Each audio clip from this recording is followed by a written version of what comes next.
So we will begin. Welcome to Young Humans. Thank you so much for being here. And a special thanks to our guest today, Professor Sabine Frühstück. So we are delighted to have you here today. And I'm going to begin with some introductions. And then Professor Frühstück will present. And then our interviewers will go up on stage and ask some questions. And then we will open for audience questions. So Sabine Frühstück is a distinguished professor and Koichi Takashima Chair in Japanese Cultural Studies in the Department of East Asian Languages and Cultural Studies here at UCSB. So we're very proud and glad to have her here. She studies modern and contemporary Japanese culture and its relations to other parts of the world. She enjoys building synergies, rethinking the conventions of scholarly work, and probing and transgressing national, cultural, and disciplinary boundaries. Very much in the spirit of this class, I think, which is very interdisciplinary, and I couldn't agree with you more. She mostly uses historical and ethnographic methodologies and takes visual culture seriously, as you would have seen in the readings for today, with all these exciting and interesting visual materials, and as we see behind us right now. So her recent books most relevant to this course are Playing War and a co-edited volume, Child's Play, both published by the University of California Press. I also want to add, for my part, that she is on the UCSB Childhood and Youth Studies Advisory Board and a fantastic collaborator on childhood-related initiatives, whether research or teaching related. And she is teaching a course right now on modern girlhood, and you might want to keep an eye out for her other courses that are related to childhood or Japanese culture as well. So I now give the floor over to you, Professor Frühstück, and thank you so much again for making time in your busy schedule to join us today. Thank you so much for this kind introduction, Professor Quincie. Well, it has been wonderful to work with you on this larger project about childhood and youth. And I would like to present a little piece of my recent work to you today. And I've organized it in 4 parts. I begin with a scandal, continue with a challenge, then provide a response, and give you some evidence for that response. The scandal is probably something that you're familiar with from other places, and based on this course, I assume you've come across similar kinds of statements that apply to the study of East Asia, namely that the scholarship, in English at least, in East Asia is vastly disproportionately tiny relative to the size of the territories, populations, political heft, and global impact of the region, historically and at present. So anybody who looks at the map and then looks at how much scholarship we have in English on that place will understand what I mean here. What is more and relevant for this particular course and this particular larger project is that children of East Asia, today typically defined as individuals up to the age of 14 in China, Japan, Korea, and Taiwan, have long constituted about 1/3 of the region's total population. As we all know, that population is shrinking. We have a demographic crisis. But what should be of interest to us here is that most historians of the region have assumed the children are historically irrelevant, meaning they have been grossly overlooked in the historical record. That's the scandal. Now, the challenge. A very prominent European historian at Northwestern University by the name of Sarah Mazza wrote an incredibly influential article and very, very intellectually inspiring article in the American Historical Review a couple of years ago, in which she says a number of very intellectually engaged kind of things that have sparked a lot of discussion across the whole field of the history of childhood. But she also says one particular thing that triggered very strong responses, and that is children don't make history. They're marginal to more meaningful adult-driven change over time.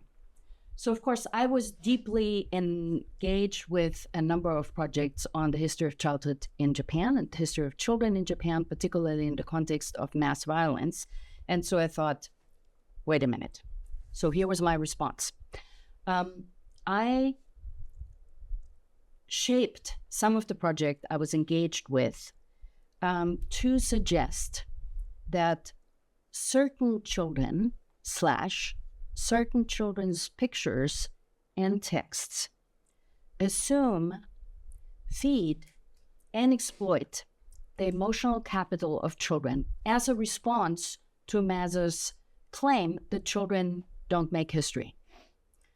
Now, emotional capital, as many of you will know, is an adaptation of Pierre Bourdieu's social, cultural, and economic capital.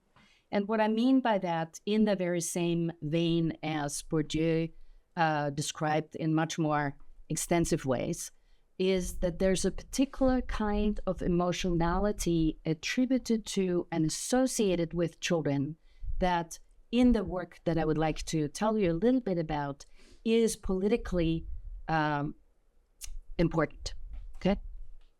Now, here's the evidence. And I want to give you a little bit of background to the moment that is at the center of my presentation. We often say things like modern childhood. Well, I do, because I'm a modernist. What does that mean? During the modern period, for Japan, which is my area of specialization, that means the mid-19th century to today, so the period becomes longer and longer. In East Asia, pictures of children proliferate. So we have a multiplication of pictures, drawings, woodblock prints, and eventually photographs of children. That's a modern phenomenon. And of course, it goes hand in hand with the proliferation of pictures of all kinds of other things. That's the backdrop to other developments that are as follows. This proliferation is due to the modern idealization of the nuclear family. Okay? That's one characteristic of modern childhood. It is embedded now in a nuclear family, maybe in a 2-3 generation household, but not in a 4 or 5 generation household, and definitely not together with maids and other kinds of members of a household. So the household shrinks, the child becomes more of a central figure. The rise of a capitalist market economy. How is that related to childhood? The market invents things, objects that are now explicitly produced for children. That was not the case before. Children got clothes that were worn by adults before. Children did engage in work that became adult work before, and a lot of other things. The introduction of mandatory school education is, of course, important. Because that means that children are now not organized in terms of class, in terms of attachment to a particular household so much, but in grades. So age takes on a completely different sense. And you have all kinds of words in Japanese then that designate a child as a first grader, as a second grader, and so on and so forth, as opposed to what you might think today of different kinds of age groups. There's the invention of photography as a hobby, and all of these factors contribute to the notion of modern childhood. I show you this particular picture, which is a postcard of misbehaving children, in part because modern childhood also means that we relatively suddenly have a notion of children being vulnerable and different from adults, different kinds of creatures. So that's very important for the notion of modern childhood and for the notion of emotional capital I would like to speak about a little bit today. And these kinds of new attributes of children, vulnerability, the fact that children become an object of market expansion for children's projects and disciplines are all very important here. You see here on the left a nursing mother.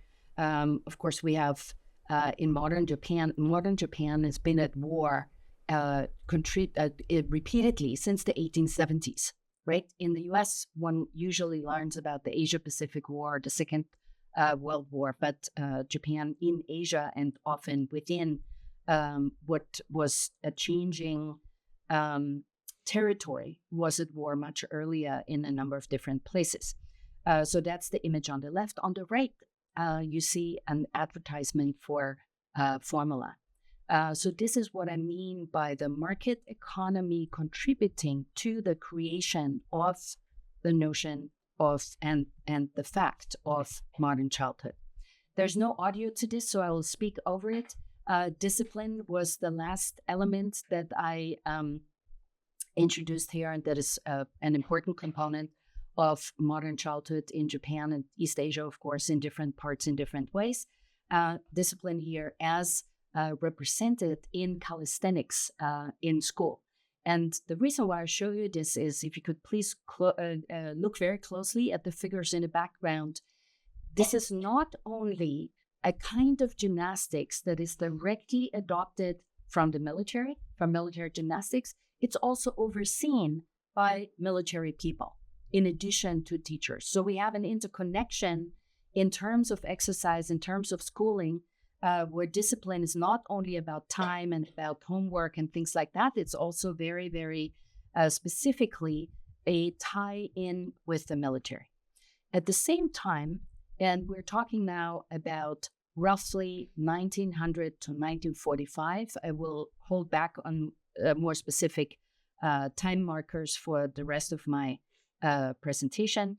There are also places ranging from kindergarten to high school where teachers and other kinds of instructors either oversee children's military play, and here you see a kindergarten, or children play military games or play war on their own. Here, of course, this is under school supervision, and there are lots and lots of pictures about these kinds of activities. And the pictures here are really important.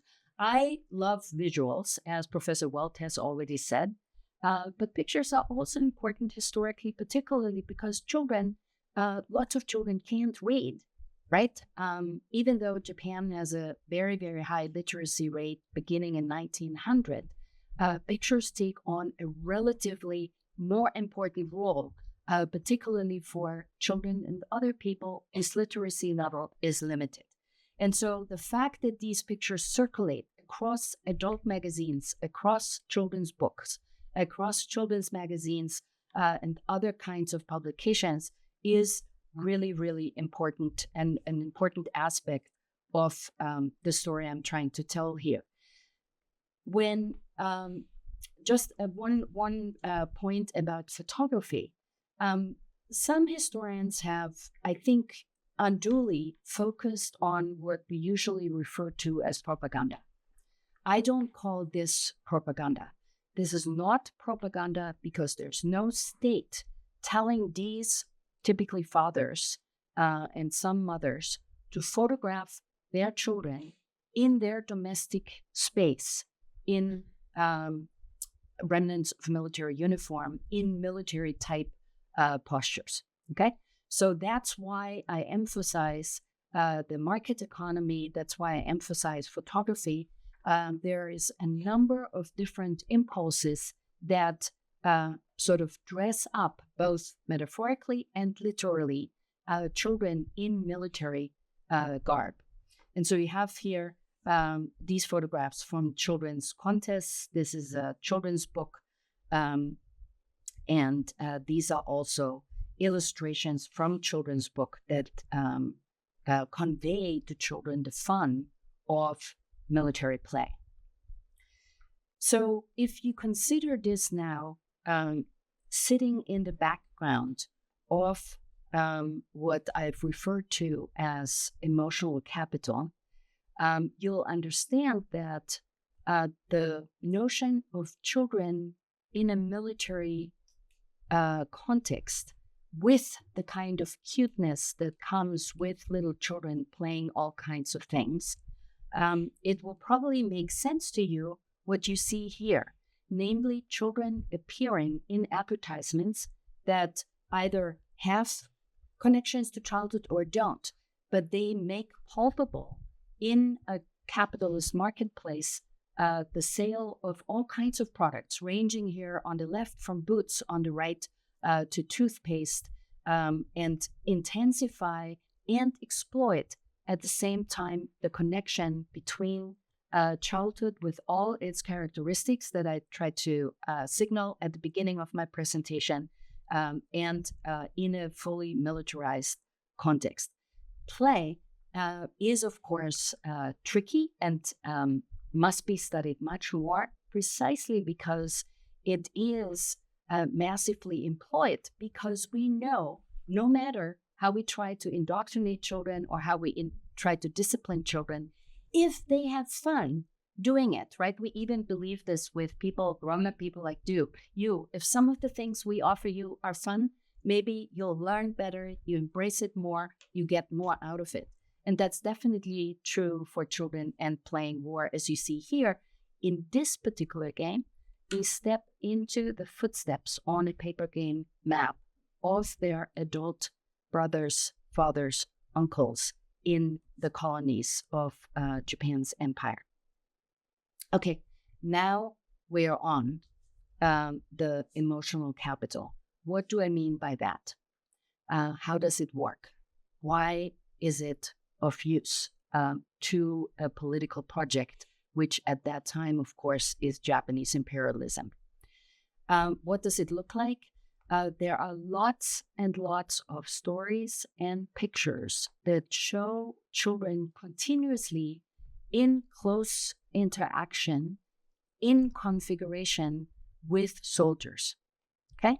Now, please do imagine these are the same soldiers that overrun parts of Asia, that kill thousands and thousands of people in those territories, that invade and brutalize local populations.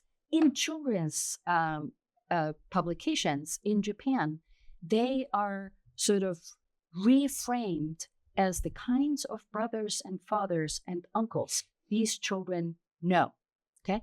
And so what is constantly reiterated is that these men treat local children in China, in Korea, in the South Seas, wherever the Japanese Imperial Army and Navy go, just like they would treat their children at home. They become their friends. They give candy to those children, just like the Japanese children's mothers would at home. Okay. Now, in terms of the production of the emotional capital, we need a number of things. And one of them is gratitude. Okay. So children are not of this age, right? Children are not indoctrinated in the sense of, yes, you must support the imperial project.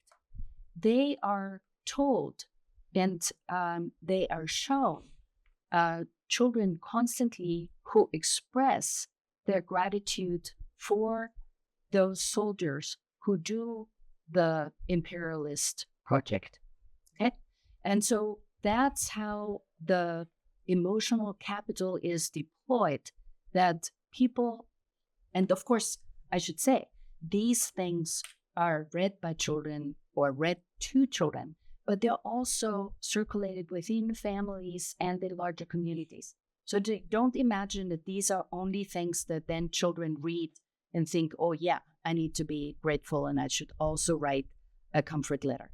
So the emotional capital that is embedded here has much more reach than what would assume if one only looked at these children's books. This is a cover of a children's book that whose topic is, again, gratitude to this particular soldier might suggest. Okay? So there are a lot of configurations. Gratitude is one. Friendship is another. Why do we need that friendship? Again, it's transported or displaced kind of friendship from the homeland. What you see here, now imagine this absurdity of an idea. is Imperial Japanese soldiers receiving comfort letters from children at home in Japan. And the text suggests that they are sharing these comfort letters with the local children and encourage these children to write letters to their own children at home. Okay? So this is how it works. It's all a friend-making kind of project that both is imagined to appeal to children. Every child wants to have friends. And that is designed to turn the imperialist project, the mass violence, really into something that is a platform for building new relationships. And of course, these new relationships and friendships are supposed to be eventually leading to peace. And those notions of friendships, of course, have more or less absurd and more or less horrific undertones. I would like to stop here and only mention that these particular photographs are taken right after the Nanjing massacre in Nanjing. And you see here on each side a Japanese soldier playing with picking up a local child and becoming, and this is of course, these are sets of photographs that are then circulated in Japanese publications showing the humanity of these soldiers. Okay, so in this particular sense, the child does do political work and does have historical relevance. And I'm sure in this course and in other contexts, you will or have already learned that there are lots of other situations where it does have that as well. Thank you so much.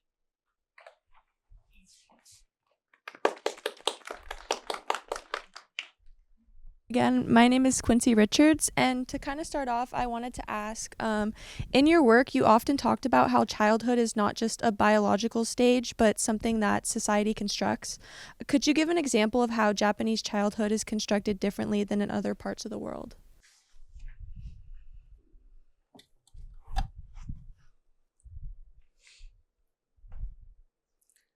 I think every image I just showed is an example of that. Right? I think it's very important to look at the historical moment and the expression of that element of childhood. I can tell you that this is different from other representations of childhood around the world, but because of how I've acquired my training, I know some about Europe. I know particularly a lot about Central Europe, the Second World War in Europe, and a little bit, since we live here, about the United States as well. There are, in fact, after the period I've just discussed, there are, in fact, a lot of images of Allied soldiers, particularly American soldiers, with Japanese children that appear in very similar configurations. And you find that in World War II France. You find that even in Nazi-occupied Norway or Eastern Europe and so on. So your question throws me off a little bit because in my work, I've always looked for how similar is that to other places in the world. And I think, of course, the differences are important, but the similarities are as well.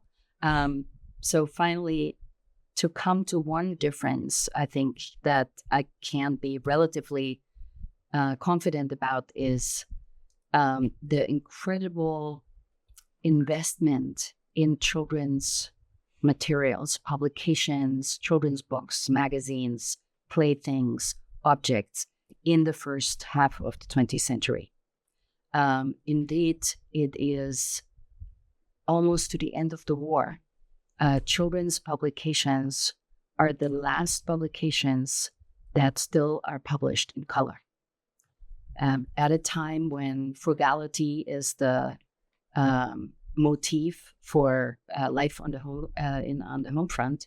It's children's publications that are still produced in color. And I'm not certain that that's not the case in other places as well, but in other places as well. But I think that's uniquely preserved in Japan until the very end. And of course, that means there's a strong consciousness that for children to be at least neutralized in this horrific moment of war making matters to the political leadership. Thank you so much. And I really appreciate you telling me that posed to my question of it being different, that it's actually a lot similar, and just kind of giving us those examples, which I thought was really nice. Another question I have is, you've written about play and play war in Japan. How do children's games and toys reflect larger political or social anxieties in Japan society?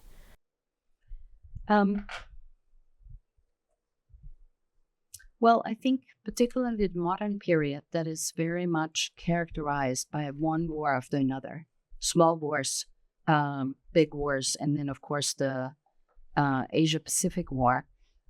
One of the things that is very, very dominant is war games and objects played war with.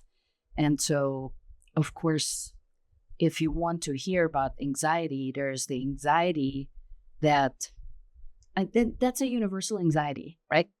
The anxiety that children, no matter what we tell them, no matter how we train them, will have their own thoughts. That's a big adult fear. And it's particularly a fear during wartime. Because, and the fact that that's the case means that children have political power. They might not be thinking about this self-consciously, right? But they do drive the anxiety about children might not actually be at least passively supportive of the war. And that's a huge project. Just think about it. Why would a child want their father or their brother or their uncle go and kill somebody else's child or get killed, right? That's the anxiety that underlies the massive production of war games. So the one I showed you with the map that was probably too small for you in the back rows to see is a game you play with dice, and you move from field to field through the colonies. And that's exactly the kind of game of which there were hundreds and hundreds. They were supplements to children's magazines and so on. And then, of course, you have child tanks and other kinds of things. But there were multiple layers of children's war games for all age groups and socioeconomic means. And I think that's a key anxiety right there. Thank you. And I have one more question for you. I feel like in your research, you looked at a lot of different serious topics like child abuse and things like that. How do you think, as adults, parents, teachers, how can we better listen to children instead of immediately trying to fix them? As my daughter often tells me, by shutting up. I think that's a really good answer. Thank you. Thank you so much. Hello. Thank you so much for being here today. I'm Angela again. How does the Japanese childcare system compare to the American system? Are you asking about the present day system? Yeah. Yeah. So that's, of course, a huge question, in part because America is still huge and has all kinds of different things going on. If you look at international comparative work, you will see that in the US, depending on where you are at the opposite spectrums of child education philosophy, even within this country, right? So it's very hard to say Japan here, United States here. But if we go down that route, then perhaps one thing to say about the Japanese education system is that it's very, very, very much geared for children to be socialized well and in a kind way. And what I see next is probably an exaggeration because I haven't studied the American system, so my knowledge is actually limited about the American system. So I hope this is not seen too much through my own old-fashioned and old experience of education in Europe and my one and only daughters here and all the things I know about the Japanese child education system. But I think it's very much acknowledging the vulnerability and the sensibilities of a child, in contrast to what, at least in my sense, is that here it's almost from the start. You have to be independent, and so on, right? And that's not what child education, particularly early child education in Japan, is about. It's all about how can we kindly and in a considerate kind of way be together in a group, play together in a group, learn together in a group, and so on and so forth. So I think the sort of notion of independence as early as possible strikes me as very American, and it's not an ideal until much later in Japanese education. Thank you so much. Are there significant differences in the way girls and boys are raised in Japan? That's an excellent question. And of course, during the period that I spoke about, absolutely. And if you've paid attention to the pictures, you'll see that even in war games, even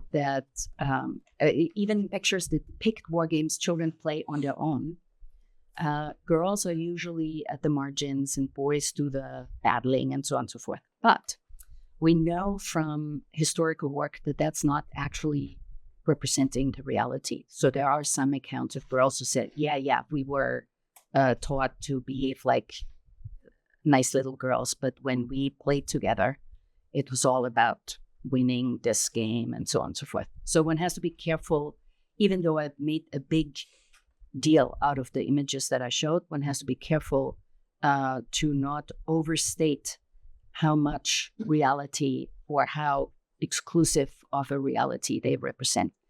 In terms of contemporary Japan, I think, yes, there is emphasis on gender differences, but not in elementary school. That comes later, and it's very hard to parse that in terms of school education being the primary driver of that. Because so much about Japanese culture is, of course, like many other cultures, is very gendered in terms of consumption, in terms of public image, and so on and so forth. I don't think schools are the driver in that kind of production of gender distinctions. That said, Japan is among the top nations and populations on all the indices that indicate equality of education, equality of socioeconomic, relative equality of socioeconomic means, good life, and so on and so forth, except for gender. It's still very, very gender segregated, gendered in lots of different ways as a society. Great. Thank you so much. I'm Avery, and my first question is what behaviors in young children are actually normal, but adults sometimes worry about? In Japan? Yeah.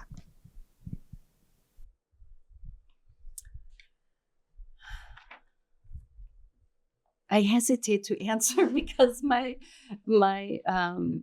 experience with and the scholarship I'm familiar with about children in Japan is usually reflective of lots and lots of really nice children. But there's one phenomenon, or rather two phenomena, that have worried adults for decades to various degrees, depending on the historical moment. Number one is bullying in schools. And Japanese schools have done a lot to address that. And in the past, at least, and I think there's a lot of progress, bullying has often happened against children that were perceived to be different. Okay, so that has been a phenomenon that has been discussed critically for decades, and a lot of different opinions have been stated: who is responsible, what should be done, and so on and so forth. But I think there's a lot of progress in that realm. The other behavior of children, so to speak, is of course at this point a global phenomenon, but I think was first discussed in Japan. And that is what is usually referred to in English as shut-ins, or in Japanese, otaku, or hikikomori. Adolescents typically who shut themselves up in their rooms and don't want to go anywhere, don't want to communicate with anyone, don't want to go to school, don't want to take up work, and so on and so forth. So, and it's an interesting phenomenon, I think, because it was, historically speaking, and we speak about people like that for the first time as a social problem in the 1980s. Historically, it was very much a male phenomenon. So it was usually boys who started to say, I don't want to go to school anymore.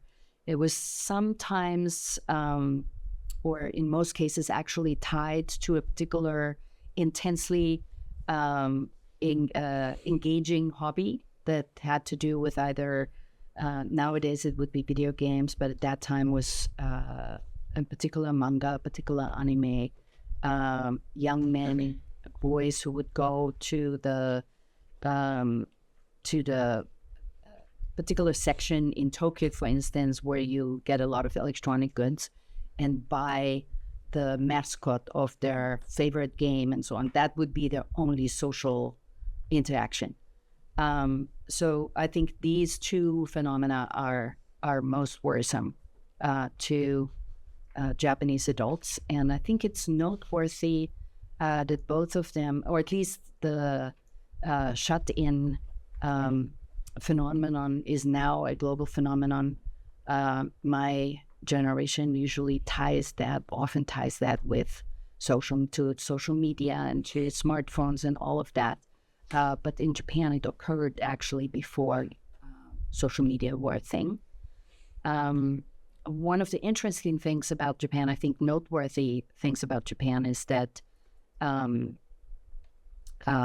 number of phenomena that worry people in other places are not real concerns. Violence, for instance. Very interesting. Thank you.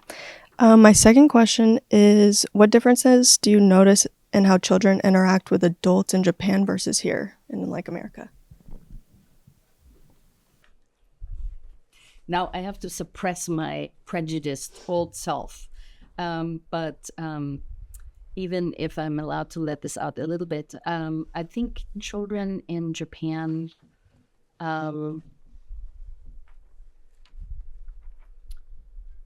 are raised to be polite towards adults. And even though, of course, there are lots of polite children and other people here, I think it's not quite embraced as an ideal or as an attribute that makes you go smooth to adulthood and function as an adult, perhaps.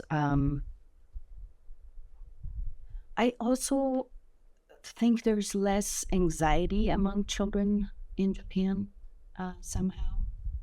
And I think that might have to do with early childhood education and even early school education, that there's much less pressure until later in their school life as well.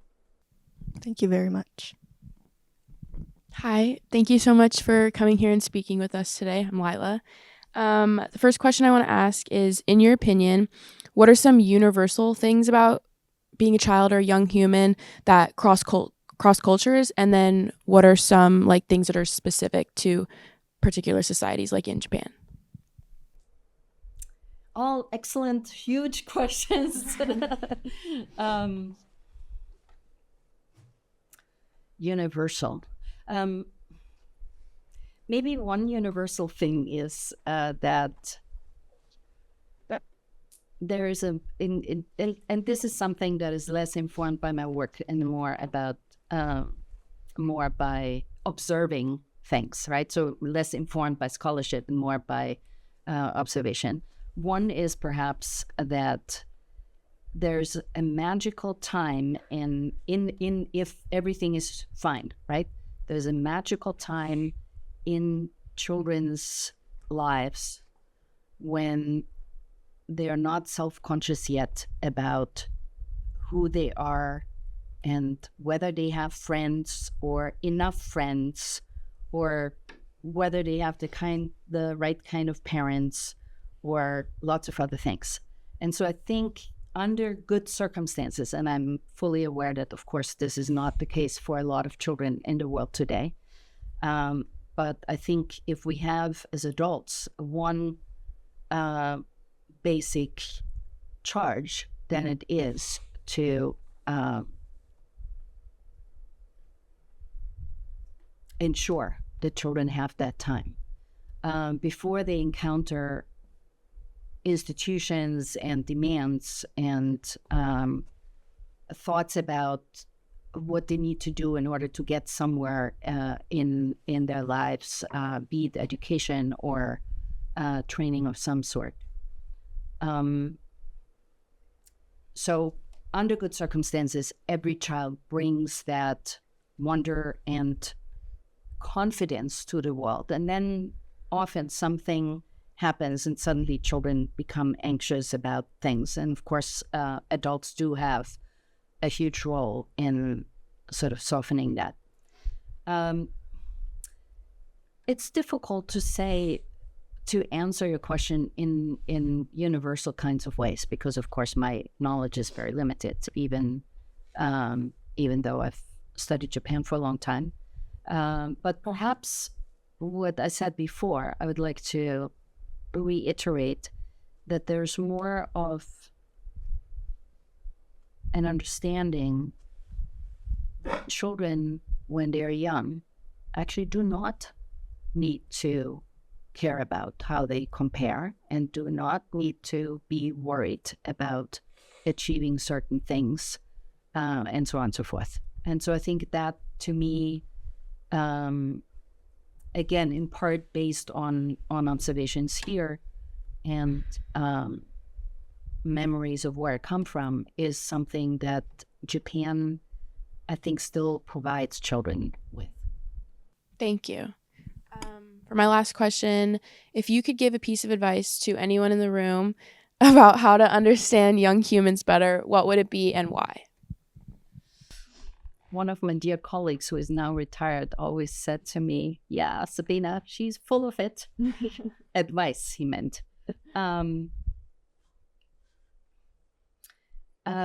Maybe, again, and this is advice that, of course, I often fail to adhere to myself, but to talk less and listen more. Yeah. I think that's a perfect piece of advice. What keeps you motivated in your career and in your line of work with Japan? I often think about that. And it's actually, the work I do is my go-to place when nothing else works. And I think it's the direct and singular engagement with material that is, in that very moment, completely imposing itself on my thinking. That is truly joyful to me. Thank you. Okay, last one. What do you like the most about your job? I guess you kind of did that already, but... People like you. That's what I like most about my job. Okay, well, thank you so much. We appreciate all your answers. Definitely gave us more knowledge. So thank you so much for being here. Thank you so much for all your questions. Yeah. I will think about them more when I'm done here. Thank you. Thanks. And we can now open to audience questions. So I have a microphone here that I can give to audience members who would like to ask something. And while you're collecting your thoughts, I'll pass this on to the group as well. So, would anyone in the audience like to pose their own question?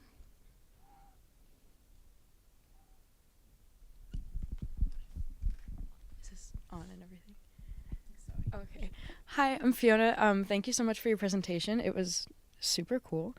I was just wondering if you could, this is a bit more specific than the more exciting questions at the end, but I was wondering if you could expand on why you pushed back on the narrative of propaganda when it came to the slide with those photographs.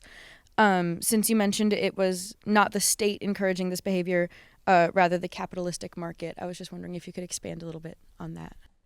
Yeah, thank you so much. This is a great question. I did because as soon in my mind, thinking of scholarship on propaganda in various different places and experiencing propaganda in our present, I think what is important is about this distinction is that people who take those photographs, who dress their children up in a garb that is aligned with imperialism at that time, have responsibility for what they're doing. Nobody forces them to do that, okay? Somebody who is a hobby photographer, right? Maybe some of you, I mean, obviously, I suspect that you take a lot of photographs. But in any case, at that time, photography was a new thing. It was something only a middle-class person could actually afford. And that means you own that camera, and it's your choice to make the photographs you make. That's not the case for a photographer in the military. Okay, if you are embedded in the military, of course nobody asks you to take photographs of the flowers or whatever it might be, right? And so I think it's the question of responsibility that to me distinguishes propaganda from other kinds of photographs that look to us like propaganda, but whose circumstances of production and circulation are not state-driven. Thank you. That's other questions in the audience?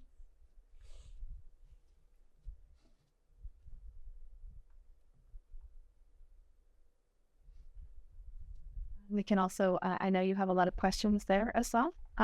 So if you would like to raise some of the audience questions on the sheet. I also just have like another question myself.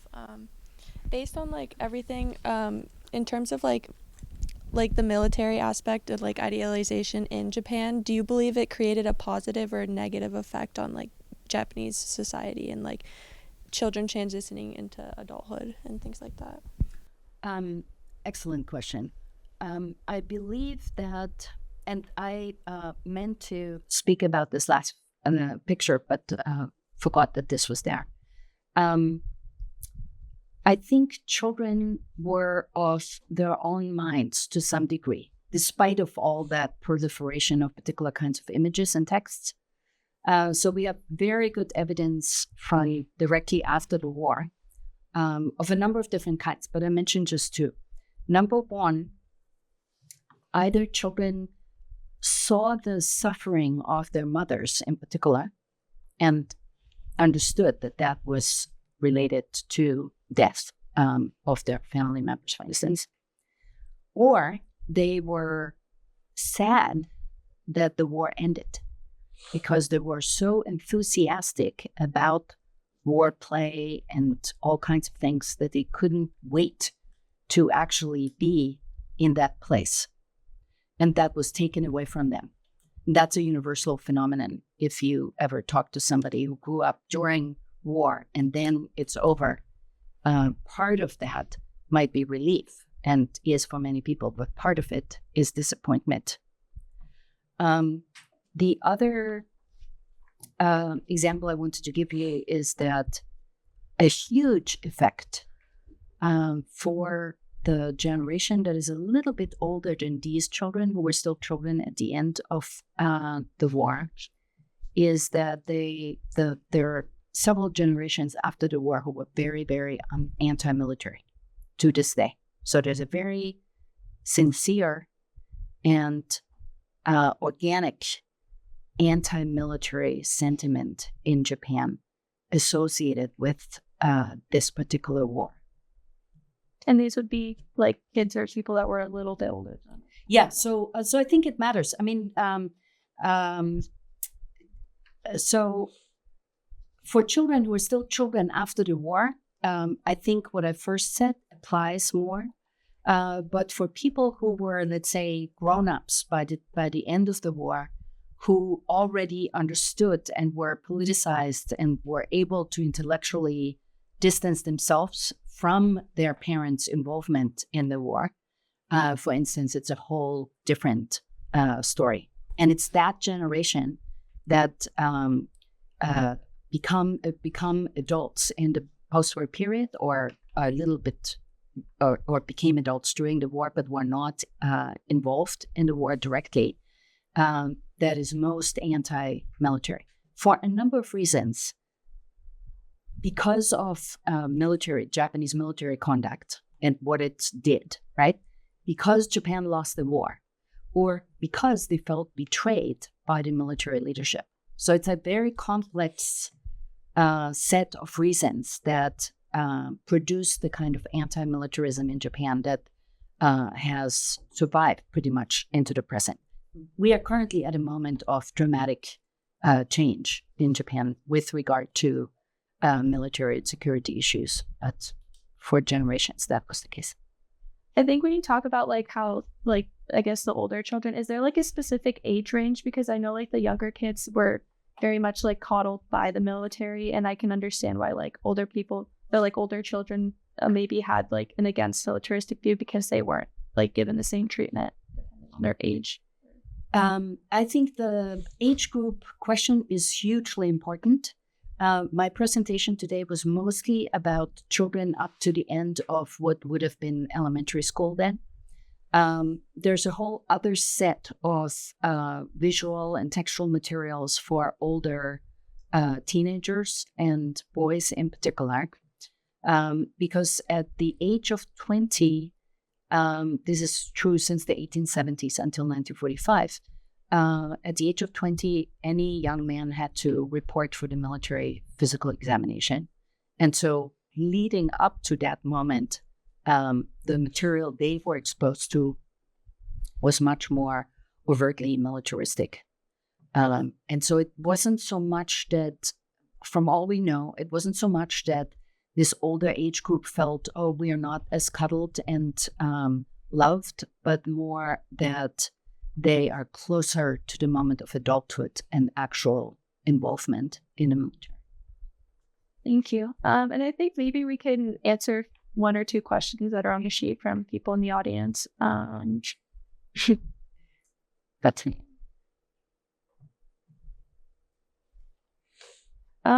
I think Jasmine said, how does growing up in that environment?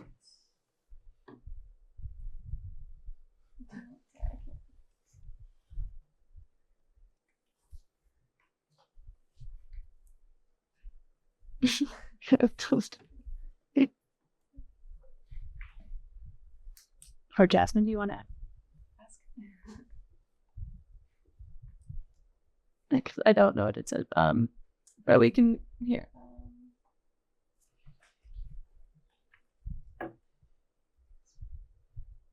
So, Isabella said, how do children carry wartime culture into adulthood? Very good question. I think one of a set of ways I think just described, right, that some children, and we know this from a very touching and sophisticated work by Alexievich and Stargard, both in Russia and in Europe, as well as in Japan, that there's a mix of ways of how children carry that into their adulthood, right? Either complete separation right? Self-conscious, this is not what I want. Another one that we are, of course, very familiar with, also from present conflicts, is trauma. And another one is that typically, so in Japan, for instance, right, the current military was founded in the early 1950s. And even though the Japanese population at large was very anti-militaristic, the people who actually joined the military, professional military at that point, were typically from military families. So from career military before the war, not random draftee parents, fathers. And so there's obviously a range of ways that these children processed their wartime exposure and experiences in the post-war and in adulthood. Thank you. Okay. Nat says, who do you think benefits most from exposing children to war games early on?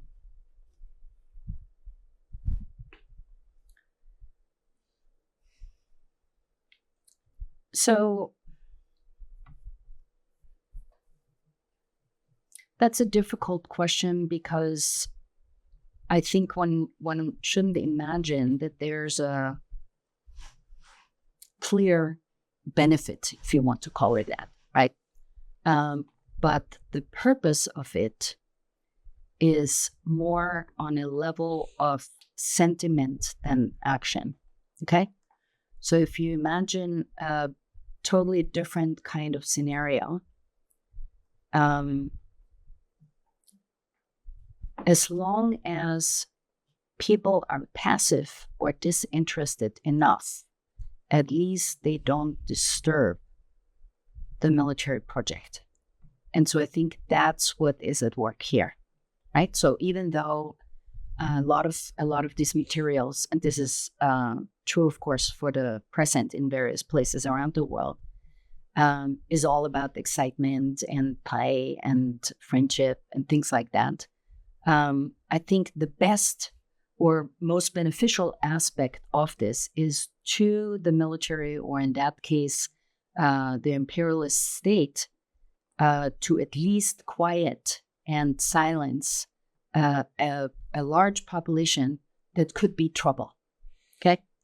And so I think that's the unglamorous kind of effect that campaigns like these have. Thank you. And I think I can do one more that's on here. Fiona said, is Japan the only place that we see this type of level of militarism in childhood? Or at least from your knowledge of? Well, you should pay attention to this country for once. And I think that, for an example, what I just said, right, is sort of the silencing. When we think about military propaganda, maybe sometimes we think about, these excited clips of the military that is supposed to primarily appeal to young men. But there's a whole underbelly to that tells people like you and me that this is not for us, but we're also not going to bother engaging or resisting. Okay? And so I think that's at work in lots of different places all the time. Okay? For the historical moment, of course, propaganda and indoctrination is an invention of the Second World War. For Japan, the whole notion of the home front is an invention of the early 20th century, the Russo-Japanese War. That is early, and that doesn't involve the United States.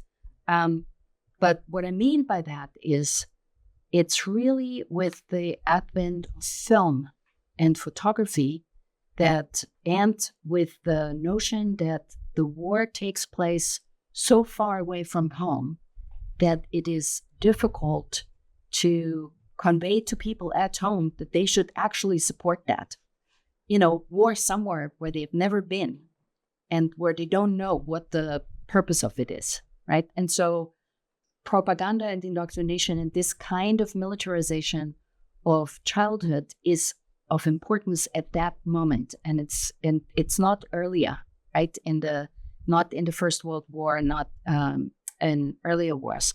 And I think it has become more sophisticated ever since, of course, in different kinds of places. But I think Japan at that historical moment is not unique. Japan is the Japanese campaigns are very much informed by Nazi campaigns at the time. There's some exchange. It's not quite clear how directly they exchange views and techniques and so on and so forth. But if you look at materials of this sort for Nazi Germany, you will find very similar things. Thank you so much, then. Thank you.